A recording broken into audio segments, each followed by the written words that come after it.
السلام علیکم ورحمۃ اللہ وبرکاتہ۔ آج ہم حدیث نمبر 356 پڑھیں گے۔ نحمدہ ونصلی علی رسولہ الکریم، اما بعد، فاعوذ باللہ من الشیطان الرجیم، بسم اللہ الرحمن الرحیم۔ وعن جابر بن عبداللہ رضی اللہ تعالی عنہما، سیدنا جابر بن عبداللہ رضی اللہ تعالی عنہما سے روایت ہے، قال کان رسول اللہ صلی اللہ علیہ وسلم اذا خاطب احمرت عیناہ۔ وہ فرماتے ہیں کہ جب نبی علیہ السلام خطاب فرماتے تو آپ کی آنکھیں سرخ ہو جاتی، وعلا صوتہ، اور آپ کی آواز بلند یعنی پرجوش ہو جاتی، واشتد غضبہ، اور آپ کا غصہ یعنی غصے کی کیفیت نمایاں ہو جاتی، حتیٰ کأنہ منذر جیش، یہاں تک کہ یوں لگتا کہ جیسے آپ کسی دشمن کے لشکر سے ڈرا رہے ہیں، یقول صبحکم ومساکم، اور آپ یہ بات کہہ رہے ہیں کہ وہ صبح کو تم پہ حملہ کر دے گا یا شام کو حملہ کر دے گا۔ یعنی اس حدیث کا مطلب یہ ہے کہ جب آپ خطاب فرماتے تو آپ کا انداز بیان ایسا ہوتا کہ جس طرح کسی خطرے سے غافل انسان کو ڈرایا جا رہا ہے، یعنی ایسا شخص جس کے اوپر خطرہ امڈ آنے والا ہے صبح یا شام، لیکن وہ اس سے بالکل غافل ہے۔ تو ظاہر ہے کہ یہ کیفیت ایسی ہی ہوتی ہے جب یعنی کسی کو ڈرایا جاتا ہے تو اس وقت یہی کیفیت ہوتی ہے، اس وقت پیار کا انداز نہیں ہوتا بلکہ سختی کا انداز ہوتا ہے کہ تمہارے اوپر یہ آفت آنے والی ہے اور اس کا جلدی سے انتظام کر لو۔ تو یہ نبی صلی اللہ علیہ وسلم کی خطبہ جمعہ کی کیفیت تھی کہ آپ لوگوں کو اتنا اس طرح سے ڈراتے آخرت سے، موت سے، اللہ کے عذاب سے، کہ آپ کی آنکھیں سرخ ہو جاتی، آواز میں بلندی آ جاتی اور آپ کا غصہ یعنی جذباتی انداز نمایاں ہو جایا کرتا تھا۔ وَيَقُولُ، اور آپ فرماتے، اما بعد، حمد و صلاۃ کے بعد، یعنی خطبہ جمعہ میں پہلے حمد و صلاۃ بیان کرتے، پھر اس کے بعد فرماتے فَإِنَّ خَيْرَ الْحَدِيثِ كِتَابُ اللَّهِ، کہ پس بے شک تمام باتوں میں سے بہترین بات اللہ تعالیٰ کی کتاب ہے، وَخَيْرَ الْهَدِيِ هَدِيُّ مُحَمَّدٍ صلی اللہ علیہ وسلم، اور تمام راستوں سے بہتر راستہ محمد صلی اللہ علیہ وسلم کا ہے۔ یعنی اللہ تعالیٰ کی حمد اور ثنا بیان کرنے کے بعد آپ قرآن مجید کی تعریف اور حدیث کی وضاحت فرماتے کہ یہ دونوں چیزیں سب سے بہتر ہیں اور یہی انسان کے دنیا اور آخرت کی کامیابی کا سبب ہیں۔ وَشَرَّ الْأُمُورِ مُحْدَثَاتُهَا، اور بدترین کام دین میں نئی چیزیں داخل کرنا ہے، یعنی نئی باتیں، نئے مسائل، من گھڑت چیزیں دین میں شامل کرنا، یہ سب سے بدترین کام ہے۔ وَكُلَّ بِدْعَةٍ ضَلَالَةٍ، اور ہر بدعت یعنی ہر نئی چیز جو دین میں شامل کرنے کی کوشش کی جائے وہ گمراہی کا سبب ہے۔ یہاں یہ بات بھی واضح ہو گئی کہ بعض لوگ کہتے ہیں کہ بدعت حسنہ اچھی ہے، یعنی یہ اس میں کوئی حرج نہیں، یعنی اچھی چیز کو دین میں شامل کرنا، اور بدعت سیئہ بری ہے، لیکن یہ بات غلط ہے۔ یعنی اس بات کا مطلب تو یہ ہوا کہ کچھ اچھی چیزیں ایسی تھیں جو اللہ اور اس کے رسول صلی اللہ علیہ وسلم نے دین میں شامل نہیں کی، اور بعد میں آنے والوں کی عقل نے یہ فیصلہ کیا کہ یہ چیزیں بھی اچھی ہیں اور دین میں شامل کر دی جائیں۔ نعوذ باللہ من ذالک۔ اللہ کی عقل کامل ہے، اللہ تعالیٰ نے شریعت کو کامل کر دیا، مکمل کر دیا، اور نبی صلی اللہ علیہ وسلم نے بائمانت ہم تک پہنچا دیا، تو ایسا کرنا اب ان پر الزام ہے۔ معلوم یہ ہوا کہ ہر نیا کام یہ ضلالت ہے، گمراہی ہے۔ بدعت حسنہ یہ شرعی اصطلاح نہیں ہے، شریعت میں یہ لفظ استعمال ہی نہیں ہوتا، کسی بھی حدیث میں یا کسی بھی قرآن مجید کی آیت میں یہ بات نہیں کہی گئی کہ بدعت حسنہ شامل کر لو اور بدعت سیئہ کو چھوڑ دو، یہ بات ہی غلط ہے۔ رواہ مسلم، اسے مسلم نے روایت کیا ہے۔ وفی روایت اللہ، اور اس کی ایک روایت کے الفاظ یہ ہیں، کانت خطبۃ النبی صلی اللہ علیہ وسلم یوم الجمعہ، نبی صلی اللہ علیہ وسلم کا خطاب جمعہ کے دن کچھ اس طرح ہوتا تھا، یحمد اللہ، کہ آپ اللہ کی تعریف بیان کرتے، ویثنی علیہ، اور اس پر ثنا بھیجتے، یعنی اس کی صفات کا ذکر کرتے، ثم یقول علی اثر ذالک، پھر آپ حمد و صلات کے بعد کہتے، یہ اسری اور عصری دونوں طرح پڑھا جاتا ہے، یعنی حمد و صلات کے بعد آپ فرماتے، وقد اعلیٰ صوتہ، اور اس وقت آپ کی آواز بلند ہو چکی ہوتی تھی، یعنی بڑے جذباتی انداز میں آپ خطاب فرماتے تھے، مؤثر طریقے سے۔ اور ایک اور روایت میں کے الفاظ یہ ہیں، وہ بھی نسائی کی ہی ہے، من یہد اللہ فلا مضل لہ، کہ جس کو اللہ تعالیٰ ہدایت دے دے اس کو کوئی گمراہ کرنے والا نہیں، ومن یضلل فلا ہادی لہ، اور جس کو وہ گمراہ کر دے اس کو کوئی ہدایت دینے والا نہیں ہے، یعنی جس کو ہدایت دے دے اسے کوئی گمراہ نہیں کر سکتا۔ یعنی اس کو ہم سمجھنے کے لیے یہ الفاظ استعمال کر سکتے ہیں کہ جس کو اللہ تعالیٰ جنت میں داخل کر دے اور اس کو جنتی کہہ دے تو اس کو کوئی جہنم میں نہیں بھیج سکتا، اور جس کو اللہ تعالیٰ جہنم میں بھیجے اس کو کوئی اپنی کوشش کے ساتھ جنت میں نہیں بھیج سکتا۔ تو اس حدیث مبارکہ سے نبی صلی اللہ علیہ وسلم کے خطاب کی کیفیات بیان کی گئی ہیں اور بتایا گیا ہے کہ خطیب کو کس انداز میں گفتگو کرنی چاہیے، یعنی جب کوئی خطبہ جمعہ دے تو اس وقت پہلے وہ اللہ کی حمد و صلات بیان کرے، پھر نبی علیہ الصلاۃ والسلام پر درود بھیجے، پھر وہ ان کلمات کو ادا کرے، یہ سارے کہ یعنی ہر بدعت گمراہی ہے اور ہر بدعت کا انجام جہنم ہے، اور اسی طرح جس کو اللہ ہدایت دے دے اس کو کوئی گمراہ نہیں کر سکتا، جس کو اللہ کہہ دے کہ یہ گمراہ ہے، یہ جہنمی ہے، اس کو کوئی ہدایت نہیں دے سکتا۔ تو یعنی آخرت کے متعلقہ گفتگو خطبہ جمعہ میں ہونی چاہیے، اور مسنون طریقہ یہی ہے کہ جمعہ کے خطبہ میں قرآن مجید کی تلاوت اور احادیث کا کثرت سے ذکر کیا جائے، ادھر ادھر کے قصے کہانیاں اور باتوں سے بچا جائے، شعر و شاعری اور تمام چیزوں سے بچا جائے۔ وعن عمار بن یاسر رضی اللہ تعالیٰ عنہ، عمار بن یاسر رضی اللہ تعالیٰ عنہ سے روایت ہے، قال، کہتے ہیں، سمیت رسول اللہ صلی اللہ علیہ وسلم یقول، کہ میں نے رسول اللہ صلی اللہ علیہ وسلم سے سنا، آپ فرماتے تھے، ان طول صلاۃ الرجل وقصر خطبتہ مئنۃ من فقہہ، کہ بے شک آدمی کی لمبی نماز اور مختصر خطبہ اس کی فقاہت اور اس کی عقل مندی کی علامت ہے۔ یعنی یہ اصول بھی خطیب کو یاد رکھنا چاہیے کہ خطبہ جمعہ مختصر ہو، جامع ہو، ایسے الفاظ میں ہو کہ سننے والا ان لفظوں کو یاد رکھ کے ان پر عمل کر سکے، اور نماز لمبی ہو۔ نماز لمبی کا مطلب یہ ہے کہ نبی علیہ السلام سورۃ الغاشیہ اور اعلیٰ اور اس طرح کی صورتیں جمعہ کی نماز میں پڑھتے تھے، اس سے لمبی صورتیں نہیں پڑھنی چاہیے کیونکہ لوگوں کا خیال رکھنا بھی ضروری ہے۔ وعن ہشام بنت حارثہ، ہشام بنت حارثہ رضی اللہ تعالیٰ عنہ سے روایت ہے، قالت، وہ کہتی ہیں، ما اخذت قاف والقرآن المجید الا عن لسان رسول اللہ صلی اللہ علیہ وسلم، کہ میں نے نہیں یاد کی سورہ قاف والقرآن المجید مگر نبی صلی اللہ علیہ وسلم کی زبان مبارک سے سن سن کر، یقرأها کل جمعۃ علی المنبر، وہ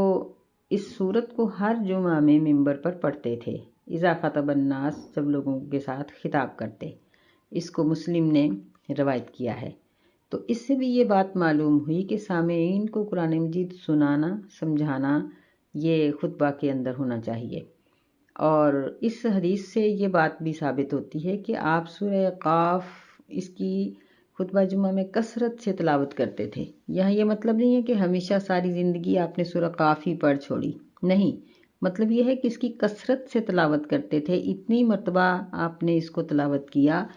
کہ یہ صحابیہ فرماتی ہیں ہشام کہ میں نے آپ سے سن سن کر یہ صورت یاد کر لی۔ تو اس کی وجہ یہ تھی کہ اس سورہ مبارکہ میں آخرت کے، موت کے، قیامت کے بارے میں ذکر کیا گیا ہے، جنت اور جہنم کا ذکر کیا گیا ہے، پھر نصیحتیں کی گئی ہیں۔ تو اس سے معلوم ہوتا ہے کہ اس قسم کی گفتگو ہی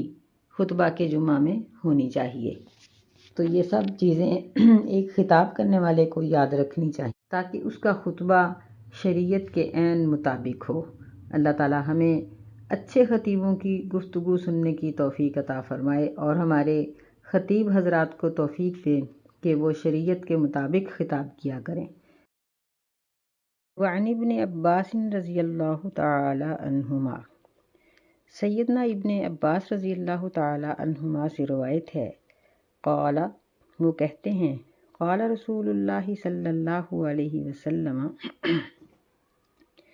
رسول اللہ صلی اللہ علیہ وسلم نے فرمایا، من تکلم یوم الجمعۃ والامام یخطب،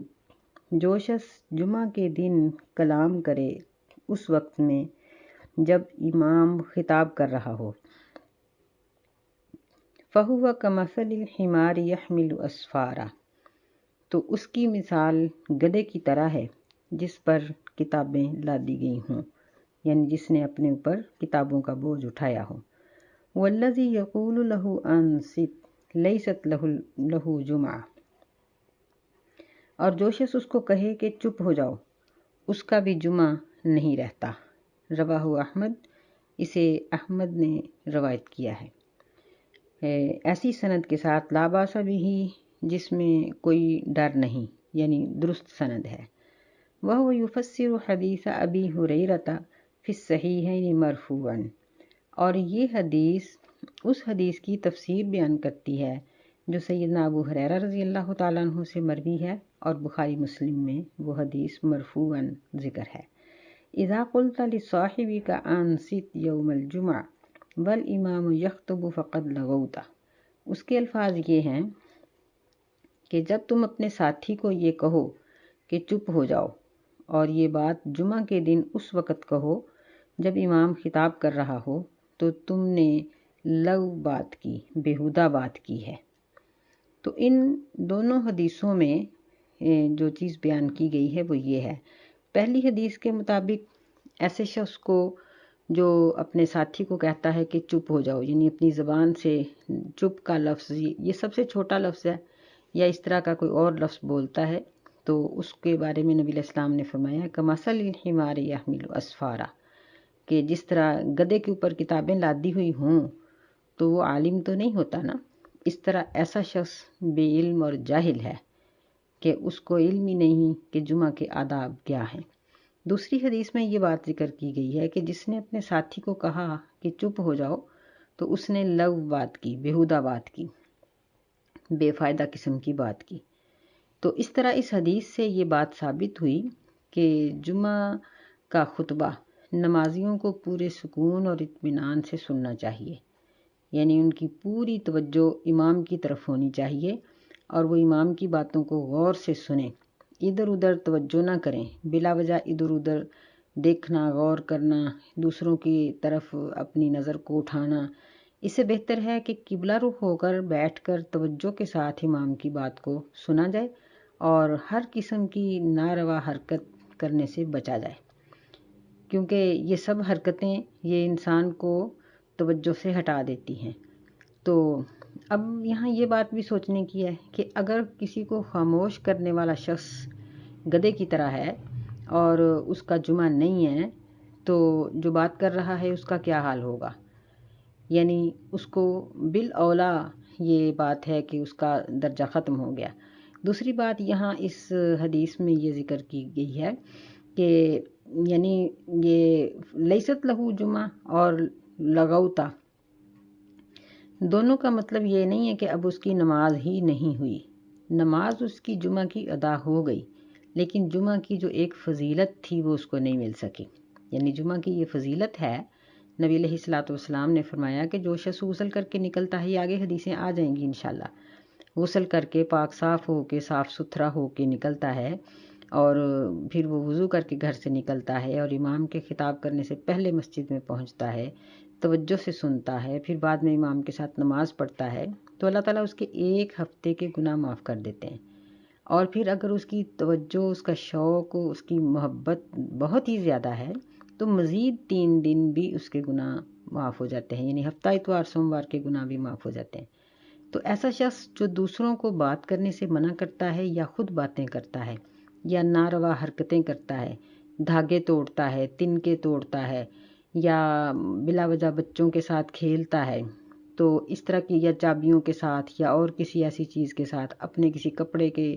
دھاگے کے ساتھ کھیلتا رہتا ہے، تو ایسا شخص ایسی تمام قسم کی فضیلت سے محروم رہ جاتا ہے۔ یہ چیز یہاں بیان کی گئی ہے۔ وعن جابر رضی اللہ تعالی عنہ قال دخل رجل یوم الجمعہ، جابر رضی اللہ تعالی عنہ فرماتے ہیں کہ ایک آدمی جمعہ کے دن مسجد میں داخل ہوا،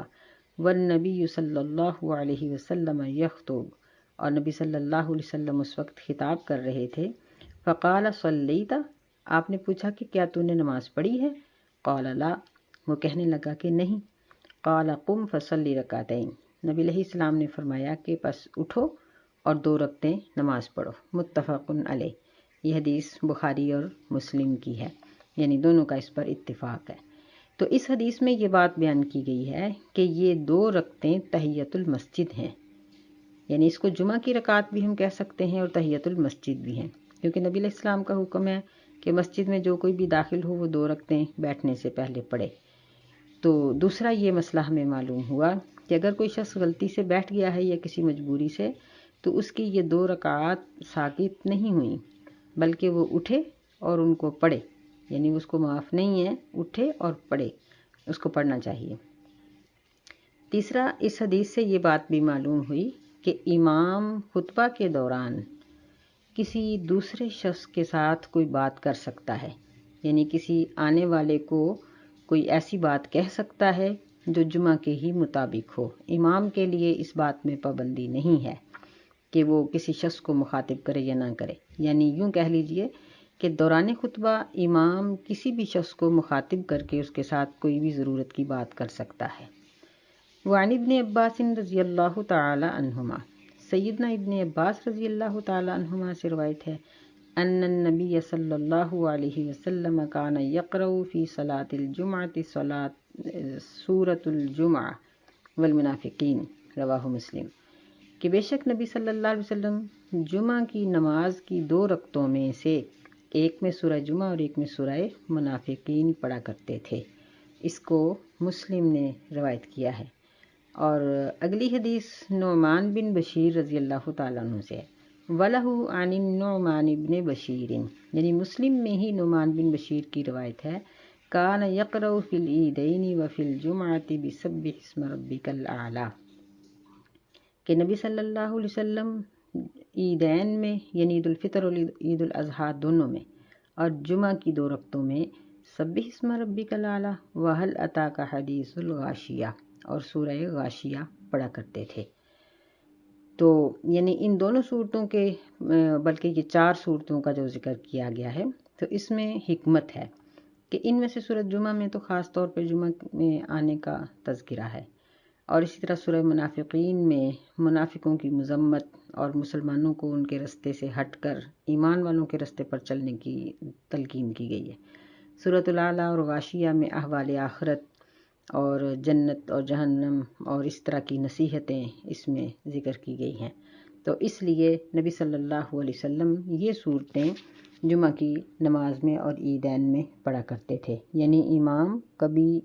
کوئی صورت ان میں سے اور کبھی کوئی، یا وہ 2 کبھی جمعہ میں اور یہ 2 اعلیٰ اور سورہ غاشیہ ایک جمعہ میں اس طرح سے پڑھے۔ تو دوسرا یہ ہم پہلے ہی پڑھ آئے ہیں کہ امام کا خطبہ چھوٹا ہو اور اس کی نماز لمبی ہو تو یہ اس کی عقل مندی کی دلیل ہے۔ تو یہاں ہمیں یہ بات معلوم ہوئی کہ نماز کو لمبا کرنے کا مطلب یہ نہیں ہے کہ بہت لمبی صورتیں، نہیں، بلکہ یہ صورتیں لمبی نماز کے اندر پڑھی جائیں گی، اور اگر کوئی ان سے چھوٹی صورتیں پڑھے گا تو نماز تو ہو جائے گی، لیکن بہتر یہ ہے کہ خطبے کو مختصر کیا جائے اور نماز کو لمبا کیا جائے۔ ہم سب کو چاہیے کہ ہم اپنے جو امام ہیں، اگر ان کو اس مسئلے کا پتہ نہیں تو مساجد کے انتظام سنبھالنے والے لوگ اپنے امام کو اس بات کی طرف توجہ دلائیں کہ جمعہ کا خطبہ مختصر ہونا چاہیے اور ان کی نماز جمعہ کی لمبی ہونی چاہیے۔ جب خطبہ مختصر ہوگا تو یقینی بات ہے کہ لوگ سننے کے لیے آئیں گے، اور جب لوگوں کو پتہ ہوتا ہے کہ خطبہ گھنٹے سوا کا ہے تو پھر لوگ آخری 10 منٹ میں آتے ہیں۔ تو اگر خطبہ ہی 10 منٹ 15 منٹ کا ہو تو پھر لوگ خود ہی پہنچیں گے اور ساری بات کو سنیں گے۔ سننے والوں کے لیے بھی آسانی ہے اور امام کے لیے بھی۔ حرمین میں اسی طرح خطبہ بہت مختصر دیا جاتا ہے اور نماز لمبی ہوتی ہے۔ اللہ تعالی ہمیں سنت کو سمجھنے اور عمل کرنے کی توفیق عطا فرمائے۔ آمین۔ السلام علیکم ورحمۃ اللہ وبرکاتہ۔